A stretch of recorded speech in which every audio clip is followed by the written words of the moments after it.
Greetings and salutations, loyal viewers of this channel. My name is Sean, and today we have more information related to the second Trump assassination attempt, which of course occurred while he was golfing at a last-minute golfing trip, according to certain reporting, even from unfavorable to Trump media outlets. And we got to talk about this today. We got to talk about Ryanralth and what he believed, what might have radicalized him, because I think it's important for us to actually look at the motivation, especially when the mainstream media is saying motivation unknown, political beliefs totally ambiguous, even though they're not unknown and the political beliefs are not at all ambiguous. Now, we're going to get into this, but before we do, I want to thank everybody who supports this channel via actualjusticewarrior.com/join. Give me the money. Give me the money. Okay. So Ryanralth, who, by the way, is not at all, despite what the mainstream media tells you, Ryan Wesley Routh, he is Ryanralth. You only get the three names when you successfully assassinate a president. If you miss, or even if you wound the guy, you get two names, a la John Hinckley Jr. Let's be clear about that. Is the suspect that has been arrested in connection with the attempted assassination on Trump's life. Now, there are a lot of unknowns at this moment in time that are absolutely crucial for us to recognize. First and foremost, the fact is Trump apparently did this on a last-minute whim, decided to go golfing, and this guy was waiting in and around the area where Trump ended up coming by, and we don't know exactly how he knew or if he even did know that this trip was actually going to happen. He could have been camping there on the hopes that Trump would have gotten there, or potentially he could have had some kind of contact with somebody, maybe not on the inside of Trump's inner circle, but maybe he knew somebody who worked at the establishment that Trump was at, and that person ended up unwittingly telling him where the evil orange man was going to be. Again, we don't know as of right now, but what we do know is that this is a guy who was an anti-Trumper. He was somebody who believed in Russiagate,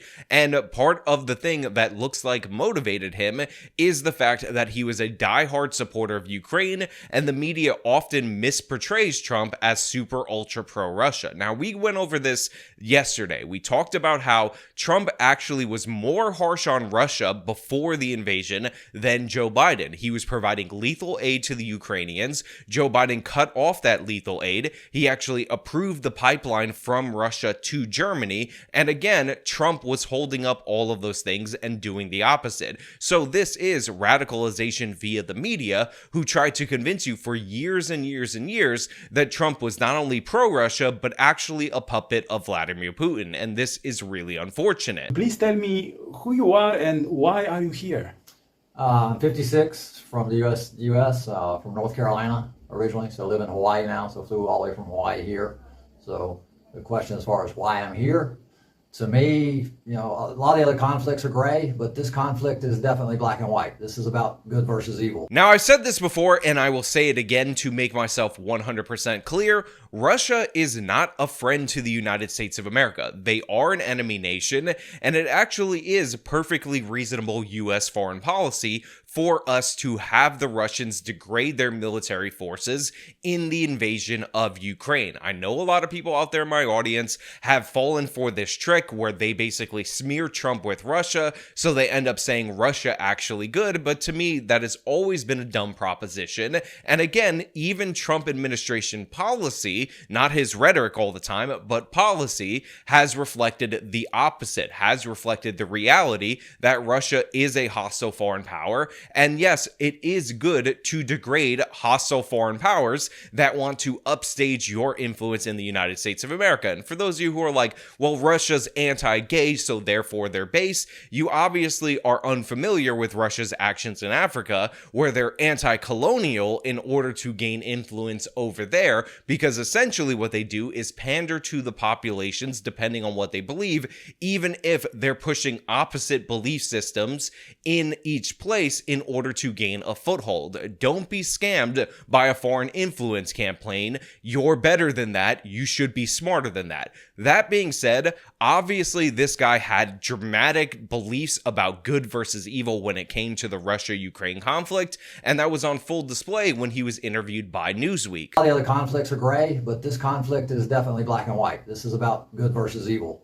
This is a storybook, you know, any movie we've ever watched. This is definitely evil against good. I mean, we're battling a situation here where, the Ukrainians and the rest of the world are caring and kind and generous and unselfish and take care of one another. And it's just a matter of, we need to stand up for that. That is the most important thing in the world, is just to show human beings that we're kind and we're caring and that we take care of one another and that the world is united. So this is where we run into big problems, in my opinion, and you're actually prone to radicalization, because even though I do believe that it is a worthwhile endeavor to degrade the Russian military because they are a geopolitical rival to the United States of America, the fact of the matter is, not going into my calculation even 1% is whether or not this is a battle between good or evil. And the reason that doesn't go into the calculation is because the same strategic advantages gained from helping Ukraine are true even if Ukraine were an authoritarian dictatorship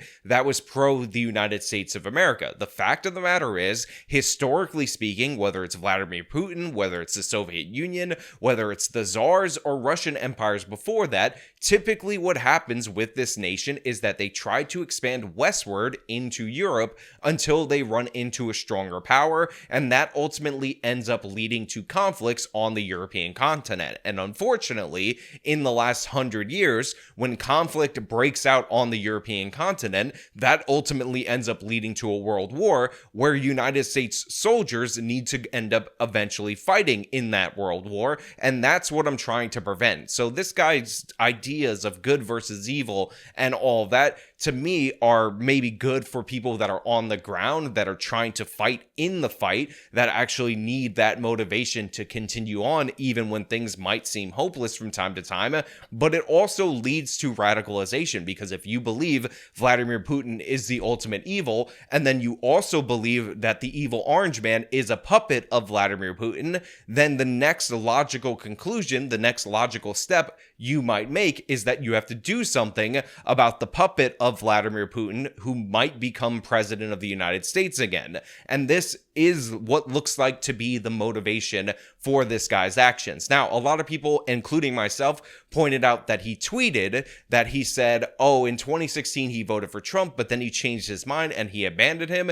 It has turned out that that is completely false. This is another left-wing guy, and he just said that because it's like the meme where, oh, I was a Trump supporter, but this was a step way too far and all that. His voting records actually show that he did not vote in 2016. So no, he didn't vote for President Trump in 2016 like he said, because he didn't vote at all. So that is a total lie. He's also donated money 9 different times or 19 different times, I forget which, I apologize, to Act Blue, which is the same Democratic organization that Thomas Crooks donated money to. So obviously we should be able to understand where this guy is coming from politically. On top of that, his son came out and said that his dad hates Trump, but he's nonviolent. I think we can kind of leave behind the nonviolent quote after he tried to assassinate Trump, but there's no reason for his son to lie and say that his father hates Trump when that turns out to not be true. On top of that, there are photos from his property, and on a vehicle on his property, we see a Biden-Harris sticker. So it is unsurprising to me, and it should be unsurprising to you, that somebody who tries to take out a president of the United States of America might be politically opposed to that president of the United States of America. That being said, for the Crook situation, that guy might have just been trying to make a name for himself, and it looks like he also Googled rallies for Joe Biden. So we do have some evidence to the contrary, but that is not true in this particular scenario. And what are you doing here in Ukraine? My initial goal was to come and fight. I think everybody around the globe should be motivated to come here and support the Ukrainians and to support the army, no matter what gender, age, anything. Everybody should be here supporting the army. But I'm 56, so initially they were like, well, I have no military experience, so they're like, you're not an ideal candidate. So they said, not right this minute. So plan B was to come here to Kyiv and promote getting more people here. We need thousands and thousands and thousands of people here fighting with the Ukrainians. We need, we've got 190 countries around the world, and we need thousands from all of them. If the governments will not send their official military then we civilians have to pick up the torch and make this thing happen. Now, again, to be 100% clear, everything about this guy shows that he was totally bought in to the mainstream media narrative around absolutely everything. Now, while in 2020, he did want Tulsi Gabbard on the Democratic primary debate stage, the fact of the matter is, post the Democratic primary, he was accusing Tulsi Gabbard of joining Trump and Vladimir Putin to be the third leg in their stool of pro-Kremlin, whatever he got from MSNBC.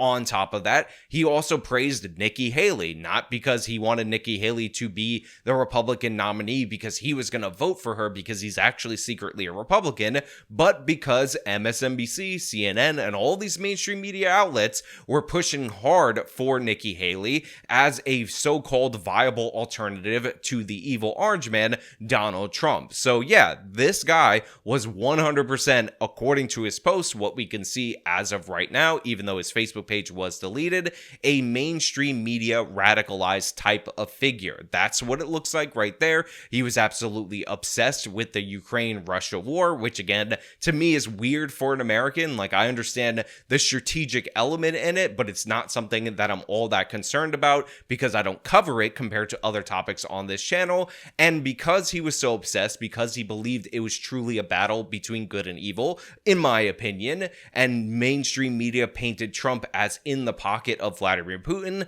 this to him probably seemed like a logical endeavor. And we're at a point where, all right, are we going to stand for humanity, for human rights, for everything that is good with the world?